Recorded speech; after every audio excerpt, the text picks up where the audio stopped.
Should be.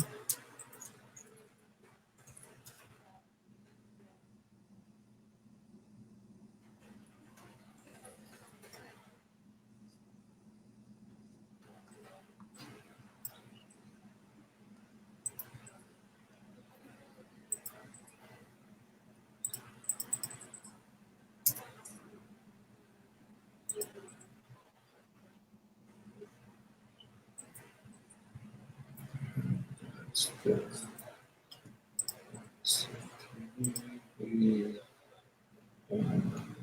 Should be right there. There it is. Cool beans. One person watching now. Click to expand. It's fine.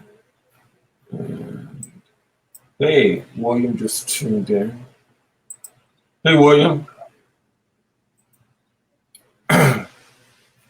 Okay, and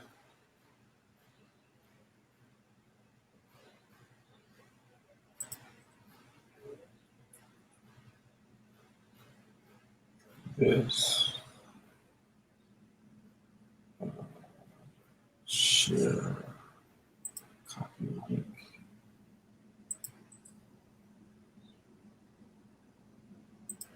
Go here. Go here. Go here. Insert. Accept. Post. Insert. Accept. Post.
That's good.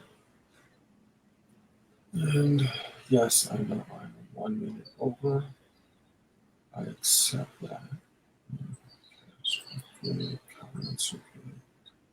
Were you able to chime in, Roz? I see you guys. You do? Okay. And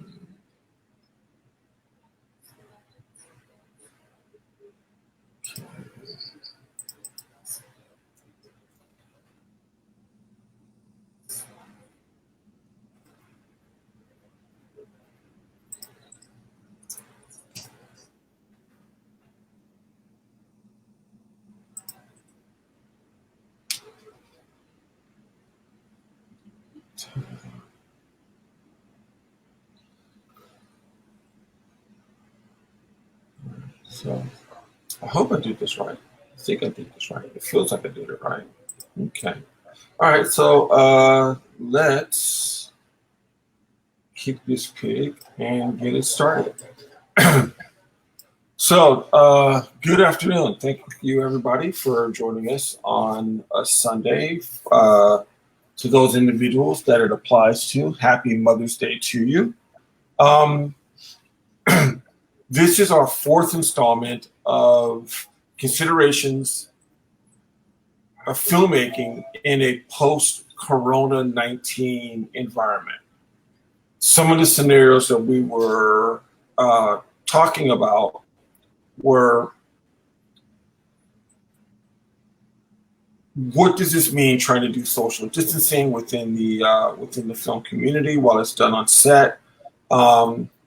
concepts and ideas of dealing with actors and making those scenarios happen. And our last one was with Roger Mayer, who is a film festival guru who was discussing distribution and some of the issues that, as far as festivals and some of the concerns that they were running with.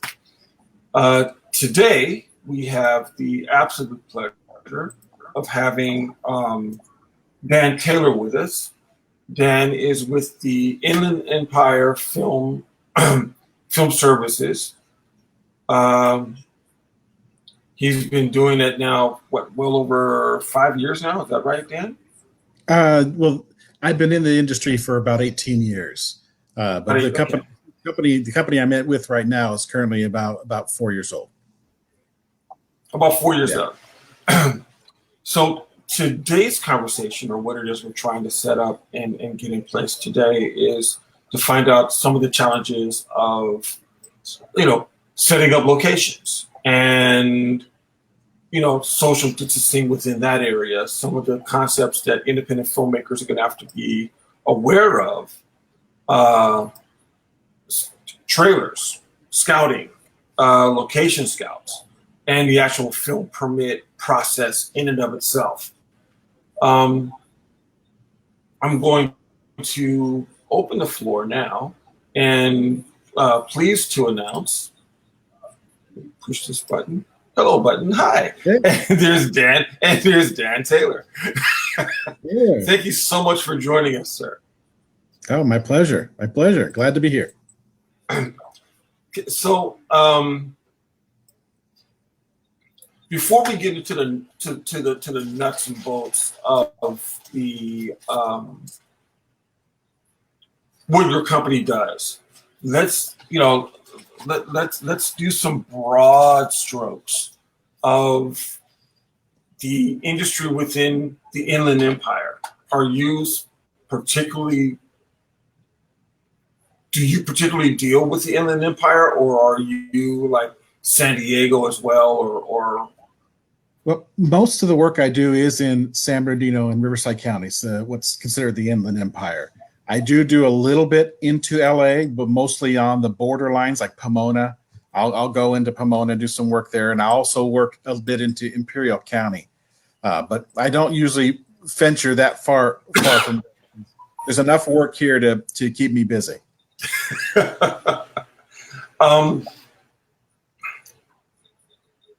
What would you say are the, not trying to put anybody on, but standard budget of projects that you work with or that you assist on? Are they independents between 100 to 500,000, or are they predominantly mini majors between $1 million to $5 million, or the J.J. Abrams projects, right, 10 million and above? Well, yes. The answer is yes. I work with all those. I work with something as small as a student shoot.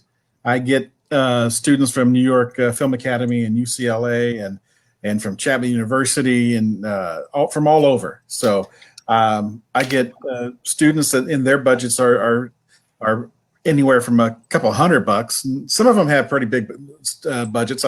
There's one student I think had like $70,000 or $80,000 for their budget. So to me, that's a small micro independent film instead of a student film, but still. But I've worked with still shoots, and car commercials, television reality, television episodic, independent features, social media shoots, all the way up to the major feature films. I think the last big one I worked on was Captain Marvel. So there's a lot that goes on out here with a wide range of budgets. I've had independent features that come in that were $10,000, and that's their entire budget for crew, locations, permits, marketing, film festivals. That's the entire budget. To where I've had some that are a couple million. So it varies. It's kind of hard to pick to pinpoint where those budgets are, but it's all over the place. Mm-hmm. So majority of the individuals who follow our show or this scenario are right around 100,000 to 500,000 in their above and below line. Right. What do you? First of all, let's see if we can get an idea of prior to the quarantine or the lockdown or this present environment into what may be the changes that they should be aware of when all of this dust settles and the industry starts to open up. Well, the biggest change is going to be obviously crew and cast safety, and trying to minimize any exposures to any kind of pathogen that might be, whether it's a flu virus or COVID-19, regardless. So a lot of the chatter I'm hearing in the industry from the small production companies all up to the big major studios is that they're looking into a cleaning process. Cleaning prior to arriving to the location. There's going to be a post-cleaning process. There's going to be a process that's going to be cleaning as they're filming, and then there's going to be a cleaning afterwards. So that's going to add cost to any production, to have staff who understands how to clean and knows. You can't just, one of them I read said they wanted to have they're going to assign a PA to do regular cleaning. You really want a PA who has no idea how to properly clean something to disinfect it, or do you want to have a set medic or someone who's trained on how to clean and disinfect various types of surfaces?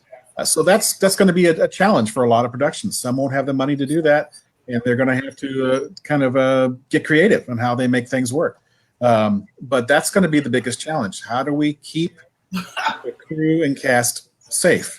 And that's the challenge that they're all thinking about it right now. Anywhere, all from the smallest to the biggest productions, they're trying to figure out how do we do that.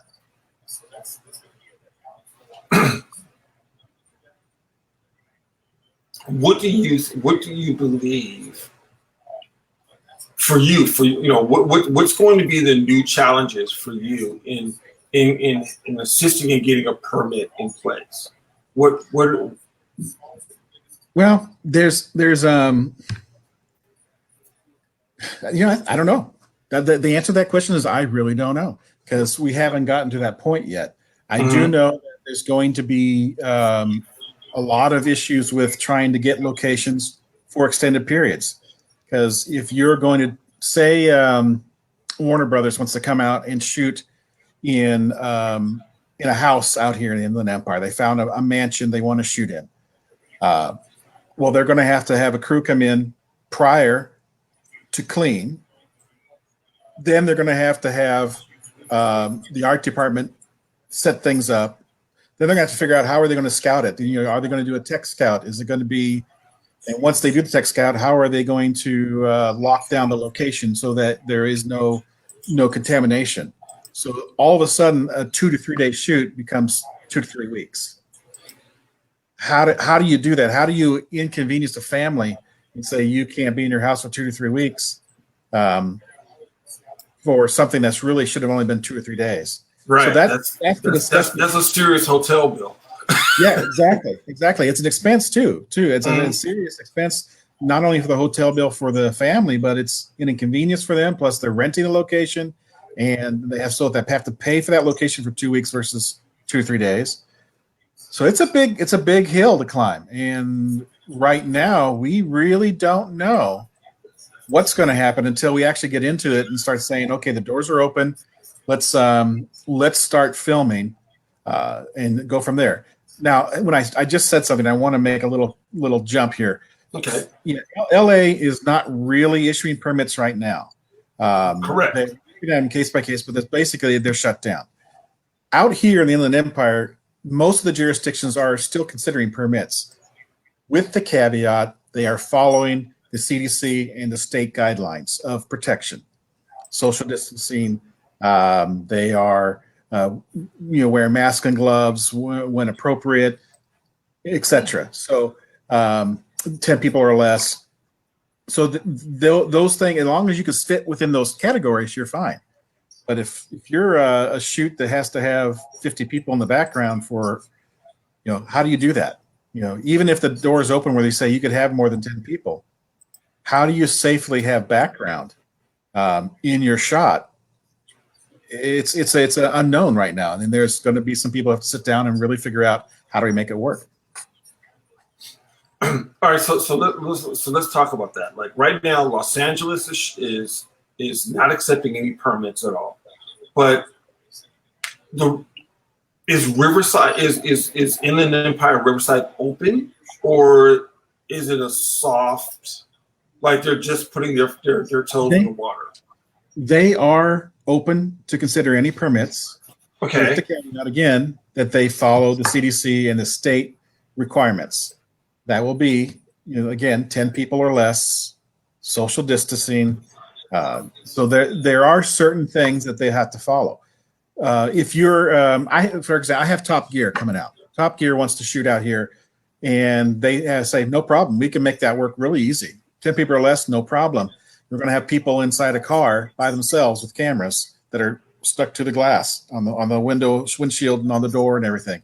So that's a no-brainer for them. They can do that. And I'm working with the federal government on this one. And they are saying, yeah, no problem. They're following the guidelines and it's okay. So it depends on the shoot and what they want to do and where they want to shoot and whether it's possible. But yeah, in general, Riverside County, San Bernardino County are in for the most part open for filming.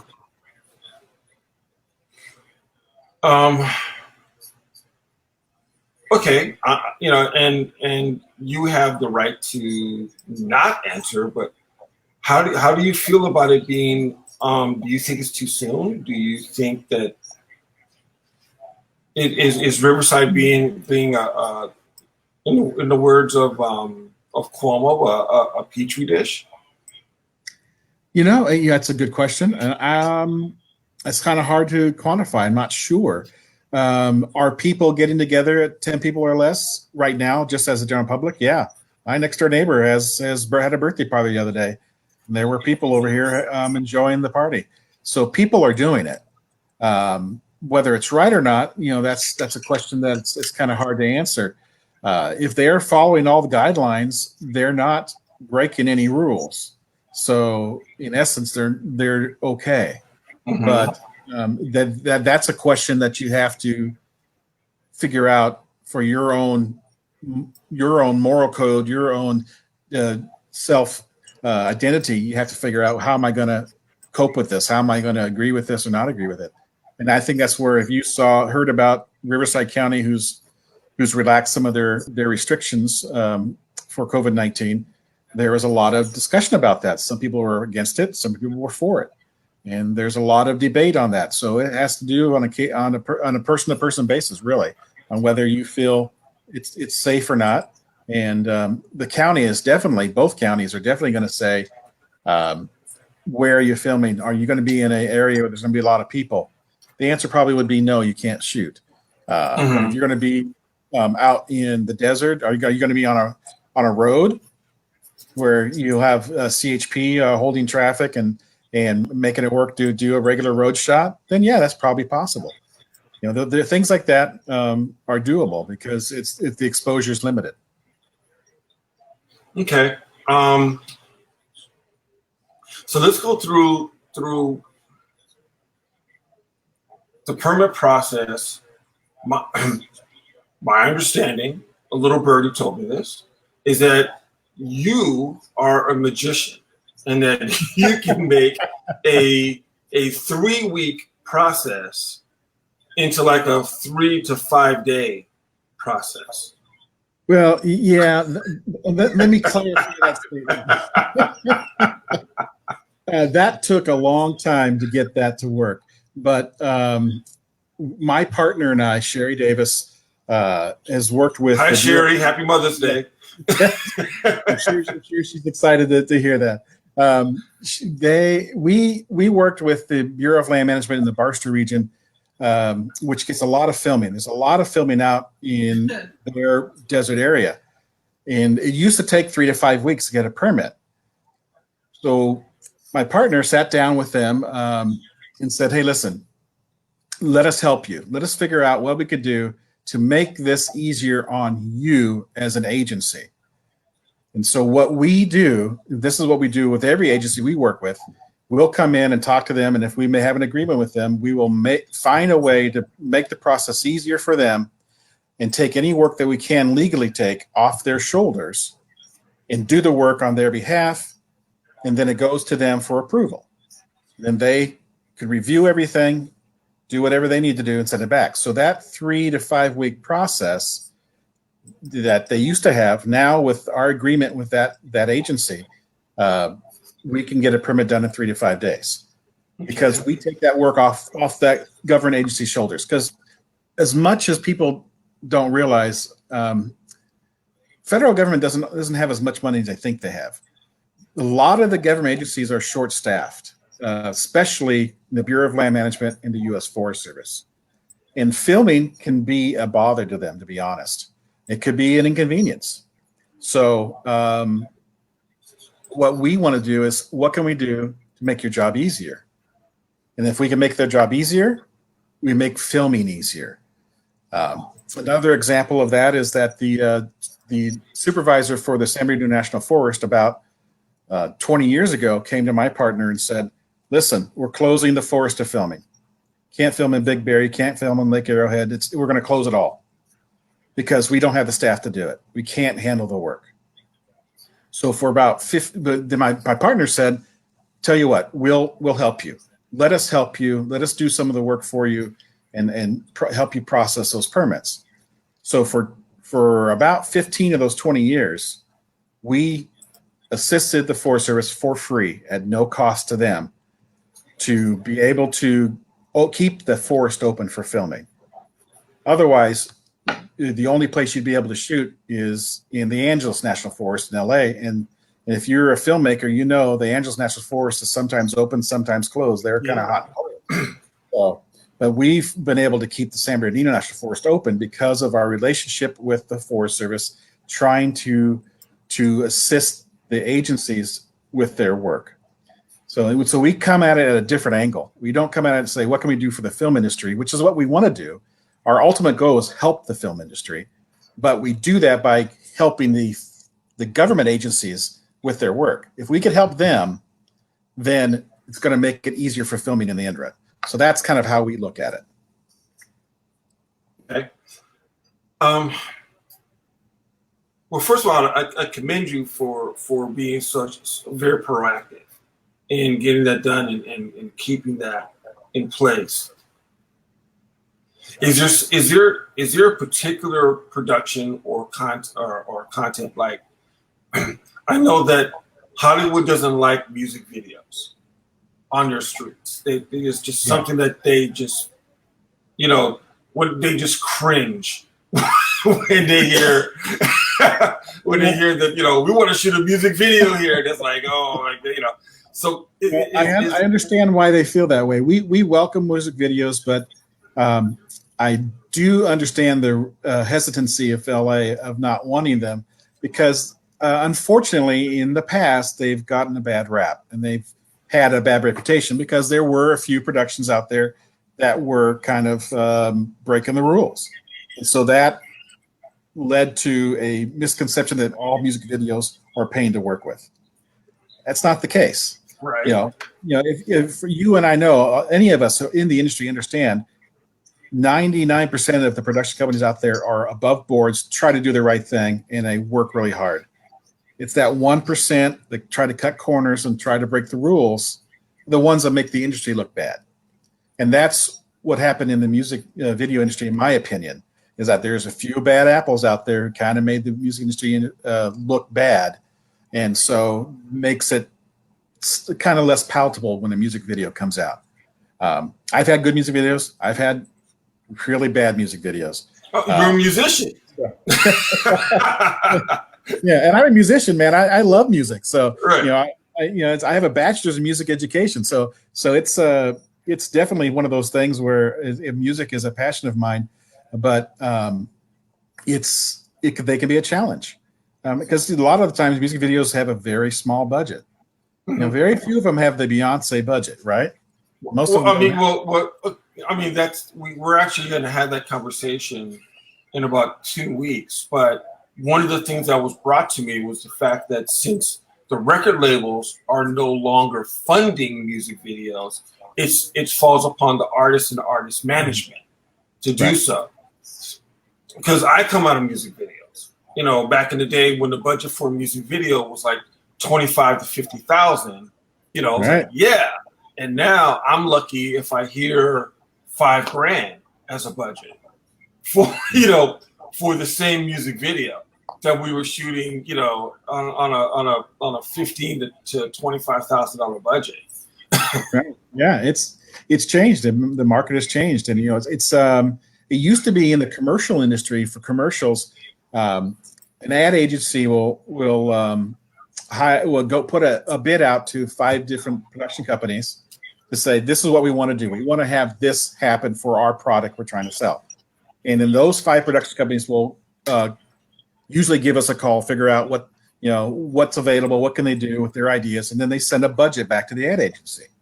Mm-hmm. Well, now the ad agency calls those same 5 production companies to figure out who they want to hire and go, here's our budget.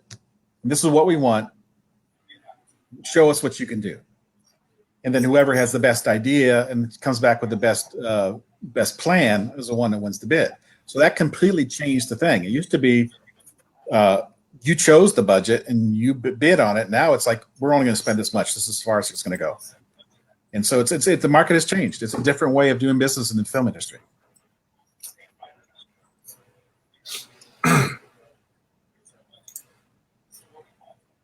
So we went on a little tired. So what do you feel is the word sell, or what makes your job a little harder? What platform or format makes it a little harder for you?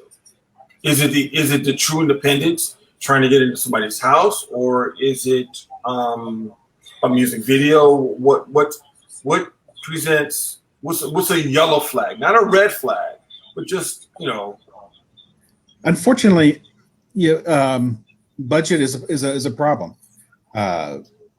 You have to plan ahead when you have your budget. You've got to really write into your budget permit costs, location costs. And I can't tell you how many independent features have called me up and said, hey, I want to shoot in X location.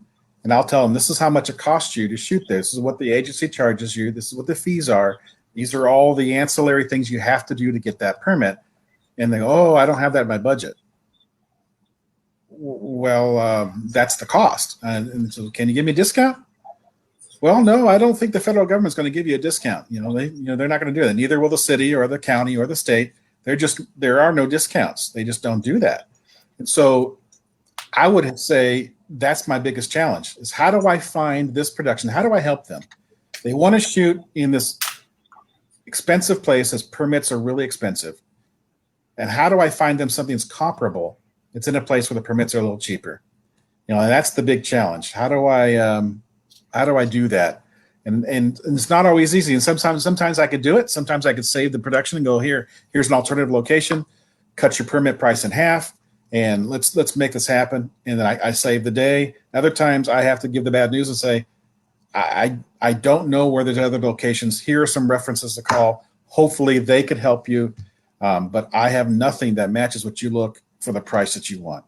So that's usually the biggest challenge. It's more of a heart hurt where I hate telling people no versus hard on my work budget. But other than that, it's one of those things that we have to do. Mm-hmm. So we have some questions that have popped up. One of them is from FV Quarter. He asked, "Can you see the question?"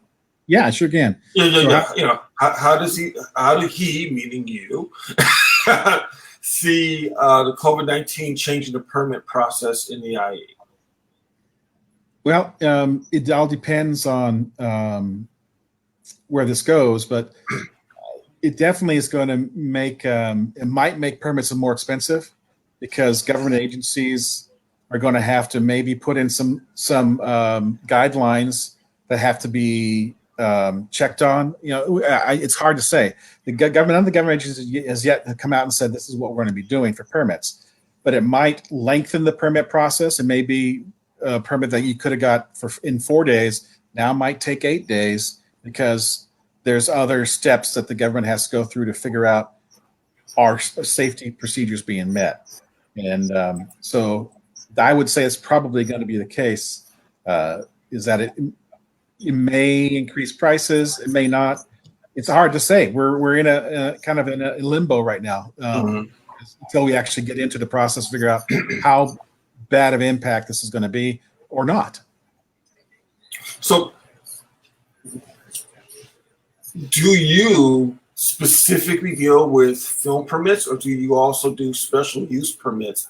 Like, let's say if somebody wanted to hold a concert or something, do you do that as well, or? I usually don't. No, okay. I will assist with those.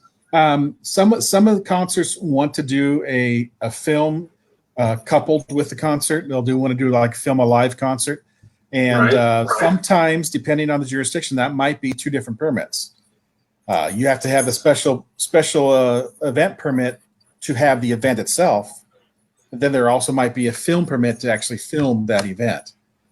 So, for example, say this happens out in the desert. Say you want to do a off-road race. So that's an event. And so you have to get a permit to do that event on federal land. Right. But now someone's coming in saying, I want to film this event. I want to film my star driving in this off-road race. Well, that's a totally different permit. This doesn't fall under the special events permit. So that would be a totally separate permit that would have to be obtained to make that happen.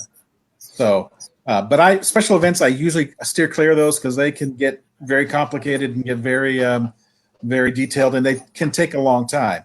I shoot for permits 2 weeks or less. That's what I shoot for. It's take a year sometimes. That's a year of work I really don't want to put into for one event. So I send those off to people who know how to take care of those things.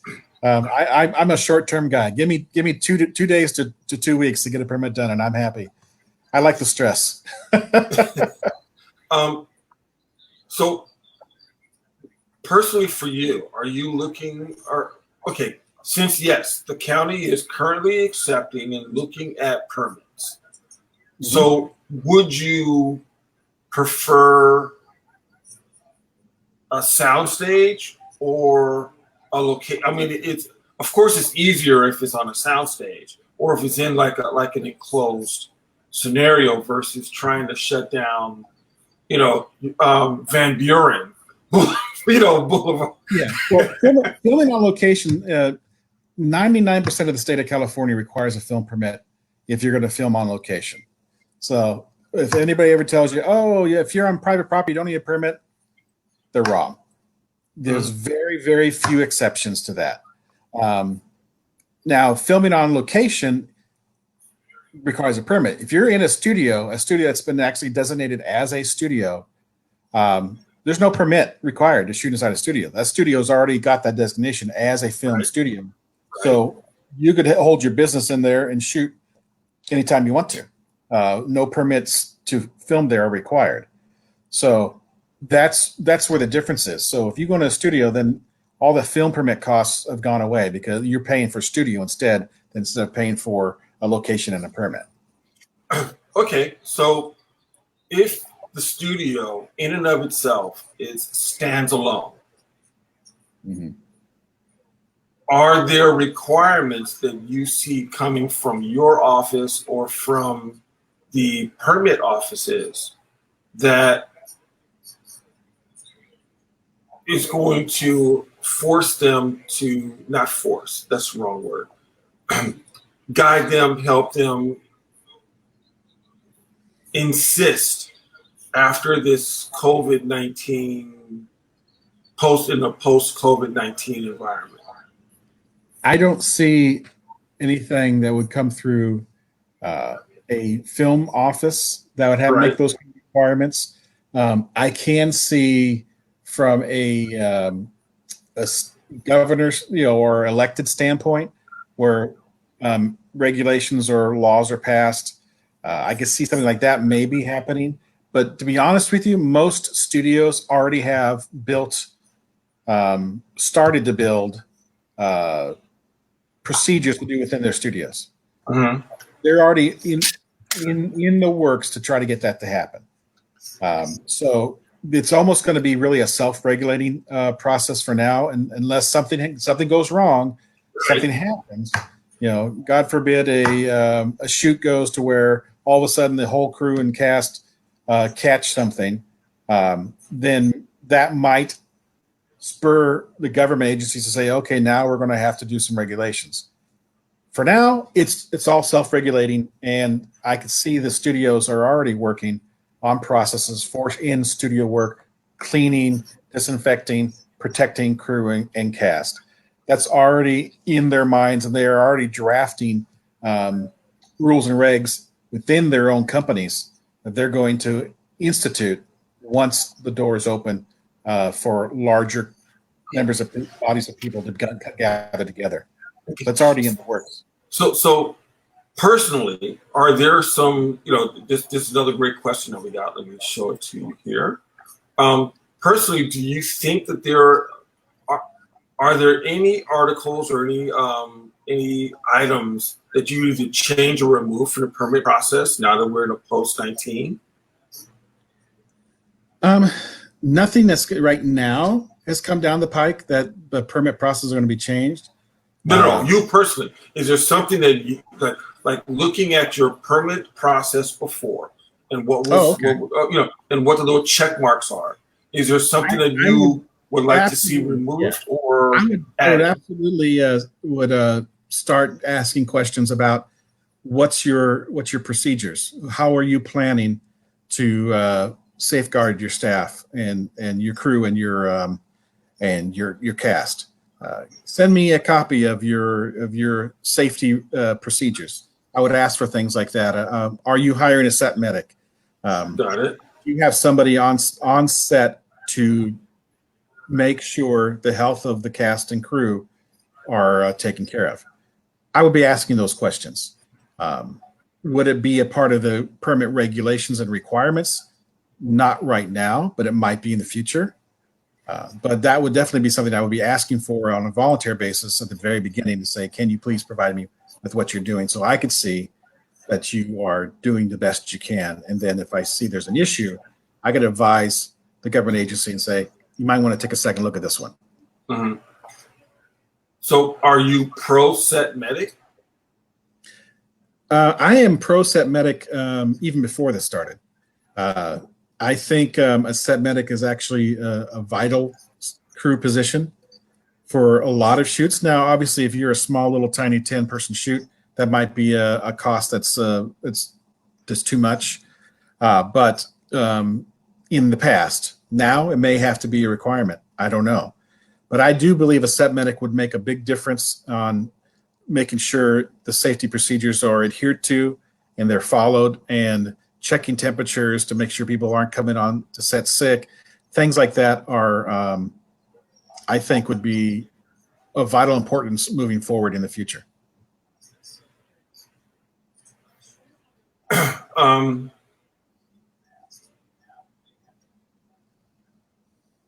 I had it in my head, and it went. I literally just had like a gray moment. That happens to me all the time.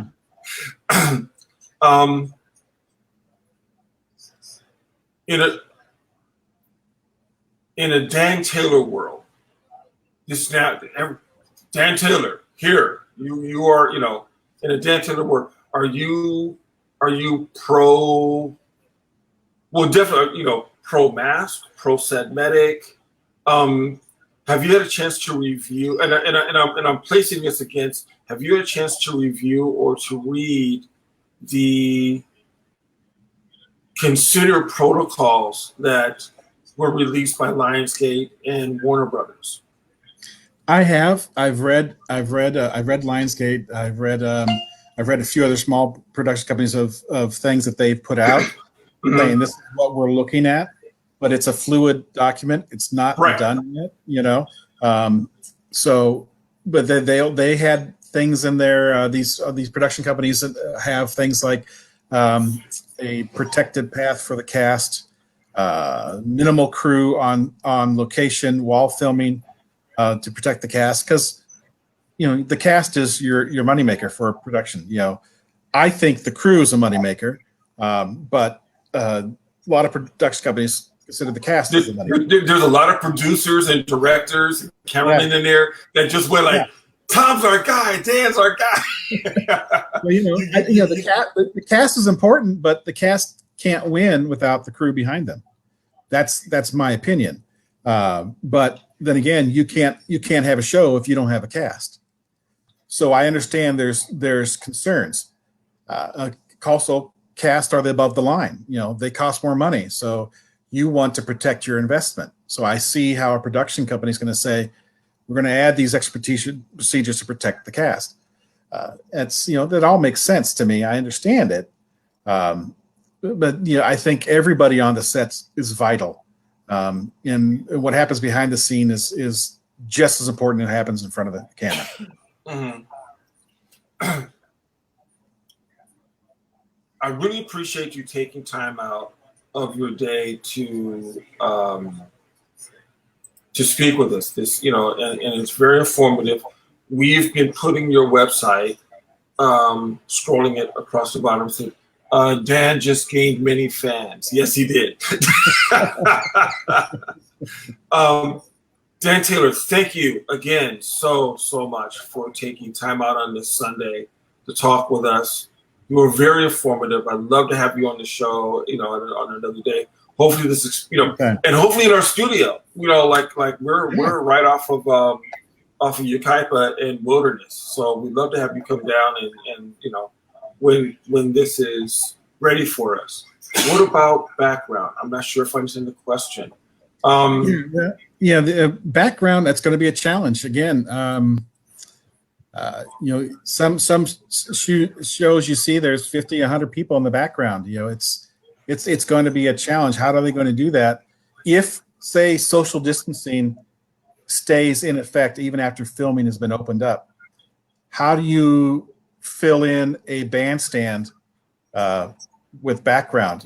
With 6 feet social distancing, it's going to look kind of weird with all these holes on the bleachers, right? So, and not every shoot can afford to CG in the empty holes. So, it's going to be a challenge. And how are you going to do a restaurant scene with people sitting close together in a romantic scene when you have to stay 6 feet apart? All these questions are unknowns. The studio still don't know what they're going to do with that. It's going to be a big challenge. It's really going to be something that they are going to have to look and see what is going to happen. What are the governments going to say it has to be done? And then we're going to have to work with that and figure it out. Thank you. My pleasure. Dan, I was trying to get. I know you got a very busy. I was trying to get you out of here by 2, but I really appreciate you staying over.